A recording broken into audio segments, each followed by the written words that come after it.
ఐదేళ్ల తరువాత కైలాస మానస సరోవర యాత్ర ప్రారంభం కాబోతోంది. ఈ యాత్రకు వెళ్లేందుకు చాలా మంది ఆసక్తి చూపిస్తూ ఉంటారు. మరి ఈ యాత్రకు ఎవరెవరు వెళ్ళొచ్చు, దరఖాస్తులు ఎలా చేసుకోవాలి, ఎక్కడ చేసుకోవాలి, నిబంధనలు అర్హతలు ఏంటి, ఖర్చు ఎంత అవుతుంది? సముద్ర మట్టానికి 6,638 మీటర్ల ఎత్తులో కైలాస పర్వతం, మానస సరోవర సరస్సు ఉంటాయి. పరమశివుడు కైలాస మానస సరోవరంలో కొలువుతీరాడని హిందువుల విశ్వాసం. బౌద్ధ జైన మతంలో కూడా ఎంతో ప్రాధాన్యతను సంతరించుకుంది. యాత్ర నిర్వహించిన కాలంలో ఏటా కూడా సుమారు 900 మంది భారతీయులు కైలాస మానస సరోవరాన్ని దర్శించుకునేవారు. ఈసారి 5 ఏళ్ల తరువాత ఈ యాత్ర జరగబోతోంది. కోవిడ్-19తో తొలిసారి వాయిదా పడగా ఆ తర్వాత తూర్పు లద్దాఖ్లో భారత్ చైనాల మధ్య ఘర్షణలతో 2020-24 మధ్య ఈ యాత్రను నిర్వహించలేదు.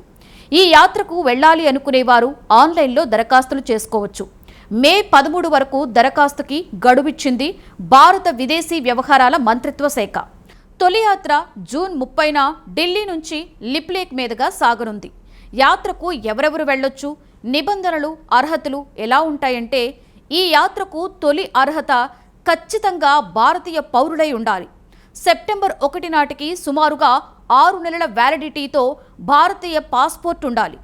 ప్రస్తుత ఏడాది జనవరి 1 నాటికి వయసు 18 ఏళ్ల నుండి గరిష్టంగా 70 ఏళ్ల మధ్య ఉండాలి. ఈ యాత్రకు అత్యంత ముఖ్యమైన కీలకమైన విషయం BMI అంటే బాడీ మాస్ ఇండెక్స్.